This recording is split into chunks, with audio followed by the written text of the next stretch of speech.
ಎಲ್ಲೆಡೆ IPL fever ಜೋರಾಗಿದೆ. ಈ ಮಧ್ಯೆ ಇವತ್ತು ಚಾಲೆಂಜಿಂಗ್ ಸ್ಟಾರ್ ದರ್ಶನ್ ಅಭಿಮಾನಿಗಳು ಡಿ ಕ್ರಿಕೆಟ್ ಕಪ್ ಟೂರ್ನಮೆಂಟ್ ನಡೆಸಿದ್ರು. ಅದರ ಝಲಕ್ ಇಲ್ಲಿದೆ ನೋಡಿ.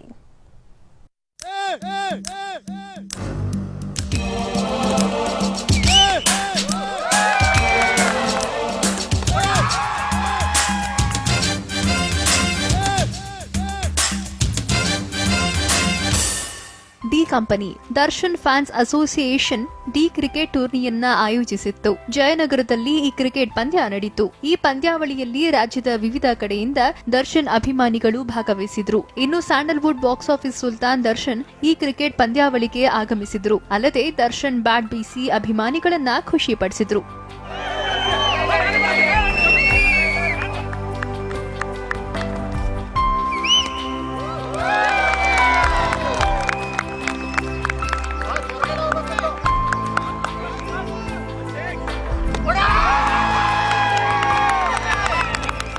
ಇನ್ನು ಡಿ ಕಪ್ ಟೂರ್ನಮೆಂಟ್ನಲ್ಲಿ Rayanna warriors, Jaggudada undisputed, Chakravarthi rulers ಮತ್ತು ಸಾರಥಿ ಸ್ಟ್ರೈಕರ್ಸ್ ತಂಡಗಳು ಭಾಗವಹಿಸಿದ್ವು. ಈ ಎಲ್ಲಾ ತಂಡಗಳು ದರ್ಶನ್ ಅಭಿನಯದ ಸಿನಿಮಾಗಳ ಟೈಟಲ್ ಅನ್ನೇ ಇಟ್ಟುಕೊಂಡು ಕಣಕ್ಕಿಳಿದಿದ್ದು ವಿಶೇಷವಾಗಿತ್ತು. ಒಟ್ಟಾರೆ ಡಿ ಕಪ್ ಅಂತ ಸ್ಟಾರ್ಟ್ ಮಾಡಿದ್ದು ಆ್ಯಕ್ಚುಲಿ ದರ್ಶನ್ ಸರ್, ದಿನಕರ್ ಸರ್ಗೋಸ್ಕರ. ಅದಕ್ಕೋಸ್ಕರ ಡಿ ಕಂಪ್ನಿ ಅಂತಲೇ ಇಟ್ಟಿರೋದು. ಅದಕ್ಕೋಸ್ಕರನೇ ಡಿ ಕಪ್ ಅಂತ ಮಾಡ್ತಾ ಇರೋದು. ಎಲ್ಲರೂ ಬಂದು ಒಂದು ಕಡೆ ಸೇರಿ ಒಂದು ದರ್ಶನ್ ಸರ್ ಫ್ಯಾನ್ಸಲ್ಲಿ ಒಂದು ಯೂನಿಟಿ ಇರಲಿ ಅಂತೇಳಿ ಈ ಇವೆಂಟ್ನ ಮಾಡ್ತೀರಿ. ಇದರಿಂದ ಹಂಗೆ ಸ್ವಲ್ಪ ಅಮೌಂಟ್ ಜಾಸ್ತಿ ಅಂತಲೇ ಒಂದು ಸ್ವಲ್ಪ ಅಮೌಂಟು ಒಂಥರ ಟ್ರಸ್ಟ್ಗಳಿಗೆ, ಅನಾಥಾಶ್ರಮಕ್ಕೆ ಸ್ವಲ್ಪ ಒಂಚೂರು ಹೆಲ್ಪ್ ಆಗೋ ಥರ ಅವ್ರೊಂದು ಸ್ವಲ್ಪ ಇದು ಮಾಡ್ತೀರಿ. ಇನ್ನು ದರ್ಶನ್ ಅಭಿಮಾನಿಗಳ ಜೊತೆ ನಿರ್ದೇಶಕ ಹಾಗೂ ಗೀತ ರಚನೆಕಾರ ಕವಿರಾಜ್, ಚಕ್ರವರ್ತಿ ಸಿನಿಮಾ ನಿರ್ದೇಶಕ ಚಿಂತನ್, ನಟ ಧರ್ಮ ಕೀರ್ತಿರಾಜ್, ಸೂರಜ್ ಮೊದಲಾದವರು ಪಾಲ್ಗೊಂಡಿದ್ರು. ಇಲ್ಲಿ ಎರಡು ಖುಷಿ ವಿಷಯಗಳು, ನಮ್ಗೆ ಇಷ್ಟವಾದ ವಿಷಯಗಳಿದೆ. ಒಂದು ಕ್ರಿಕೆಟ್, ಅರ್ಧ ನಾವು ಬೆಳೆದಿದೆ ಕ್ರಿಕೆಟ್ ಫೀಲ್ಡಲ್ಲಿ, ಬಾಲ್ಯ ಅಲ್ಲ.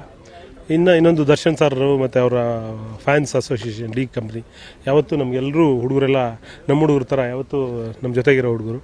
ಖುಷಿ ಅನಿಸ್ತೆ. ಫಸ್ಟ್ ವರ್ಷನೂ ಆಡಿದ್ದೆ ನಾನು, ಹಿಂದೆ ನಡೆದಾಗಲೂ ಆಡಿದ್ದೆ.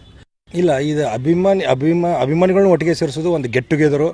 ಎಷ್ಟೋ ಜನ ಯಾವುದಾದ್ರಲ್ಲೇ ಉತ್ಸಾಹಕರ ಇರ್ತಾರೆ, ಫಿಲ್ಮ್ ನೋಡೋದ್ರಿರ್ತಾರೆ, ಬೇರೆ ಬೇರೆ ಕೆಲಸದಲ್ಲಿ ಇರ್ತಾರೆ, ಒಬ್ಬರು ಆರ್ಟ್ ಆಗಿರ್ತಾರೆ, ಒಬ್ಬರಿಗೆ ಕ್ರೀಡೆಯಲ್ಲಿ ಹುಚ್ಚಿರುತ್ತೆ. ಕ್ರೀಡೆಯಲ್ಲಿ ಹುಚ್ಚಿದ್ದವರು ಇದರಲ್ಲಿ ಬಂದು ಪಾಲ್ಗೊಳ್ತಾರೆ. ಅದು ಒಂದು ಅದ್ರ ಜೊತೆ ಮತ್ತು ಬೇರೆ ಬೇರೆ ಊರವರು ಒಂದೇ ಕಡೆ ಸೇರುವಂಥ ಒಂದು ಅವಕಾಶನೂ ಇದರಲ್ಲಿ ಕಲ್ಪಿಸಿಕೊಡ್ತಾ ಇದ್ದಾರೆ ಡಿ ಕಂಪ್ನಿಯವರು. ಜಗ್ಗುದಾದ ಅನ್ಡೆಸ್ಟಿಟೆಡ್ ಮತ್ತು ಸಾರಥಿ ಸ್ಟ್ರೈಕರ್ಸ್ ತಂಡಗಳ ಮಧ್ಯೆ ನಡೆದ ಫೈನಲ್ ಮ್ಯಾಚ್ನಲ್ಲಿ ಸಾರಥಿ ಸ್ಟ್ರೈಕರ್ಸ್ ಡಿ ಕಪ್ ಮುಡಿಗೇರಿಸಿಕೊಳ್ತು. ಒಟ್ನಲ್ಲಿ ಬಿರು ಬಿಸಿಲಿನ ಮಧ್ಯೆ ದರ್ಶನ್ ಅಭಿಮಾನಿಗಳು ಆಯೋಜಿಸಿದ್ದ ಈ ಟೂರ್ನಿ ಎಲ್ಲರ ಗಮನ ಸೆಳೆದಿದ್ದಂತೂ ಸುಳ್ಳಲ್ಲ. Film bureau, BTV news.